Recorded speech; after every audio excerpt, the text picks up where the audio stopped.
Hello, നമസ്കാരം. ഇന്ന് എനിക്ക് ലീവുള്ള ദിവസമാണ്. അപ്പം ടൗണിലേക്ക് കുറച്ച് സാധനങ്ങളൊക്കെ വാങ്ങിക്കാൻ വേണ്ടി ഞാനും ഡാനും കൂടി പുറത്തേക്ക് ഇറങ്ങി. ഉച്ച സമയമായപ്പം നല്ലോണം വിശന്ന് രണ്ടുപേർക്കും.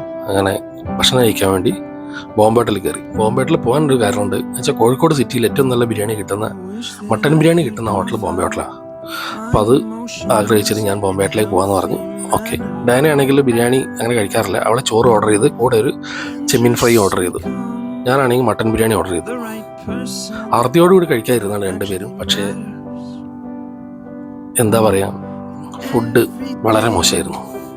ചോറും കറിയാണെങ്കിലും ഒരു ടേസ്റ്റില്ല എന്നാണ് പറഞ്ഞത്. പിന്നെ ആ ചെമ്മീൻ വാങ്ങിയതിൻ്റെ പേരിൽ ചെമ്മീനും കൂട്ടി എങ്ങനെയൊക്കെ അവൾ കഴിച്ചു തീർത്ത്. സെയിം അവസ്ഥയാണ് ബിരിയാണിക്കും. ബിരിയാണി എന്ന് പറഞ്ഞിട്ടുണ്ടെങ്കിൽ എങ്ങനെയോ കഴിച്ചെന്ന് വരുത്തി. ഒന്നാമത് 340 ബിരിയാണിക്ക്. 340 കൊടുത്ത് വാങ്ങിയ ബിരിയാണി അവിടെ ഇട്ട് വരാൻ തോന്നിയില്ല. അതുകൊണ്ട് കഴിച്ചു തീർത്ത്. വളരെ മോശം ഫുഡായിരുന്നു. വെച്ചാൽ ഇത്രയും കാലത്തിനിടയ്ക്ക് കോഴിക്കോട് സിറ്റിയിൽ നിന്ന് ഇത്രയും മോശം ഫുഡ് കഴിക്കുന്നത് ആദ്യമായിട്ടാണ്. എന്താ സംഭവിച്ചതെന്നറിയില്ല. ഈ വീഡിയോ കണ്ടിട്ടെങ്കിലും ഇനി അവിടെയുള്ള ഹോട്ടൽ ജീവനക്കാർ ശ്രദ്ധിക്കുന്നു വിചാരിക്കുന്നു. വളരെ മോശം. എങ്ങനെയോ കഴിച്ചു തീർത്തതാണ്. എന്താ പറയുക, ഇനി ഒരിക്കലും ബോംബെ ഹോട്ടലിൽ പോകില്ല എന്നുള്ള തീരുമാനം എടുത്താണ് രണ്ടുപേരും അവിടെ നിന്ന് ഇറങ്ങിയത്. അപ്പം അങ്ങനെയൊക്കെ ഒരു തീരുമാനം എടുക്കണമെങ്കിൽ എന്തായിരിക്കും ബിരിയാണീൻ്റെ അവസ്ഥ? അതാണ് കാര്യം.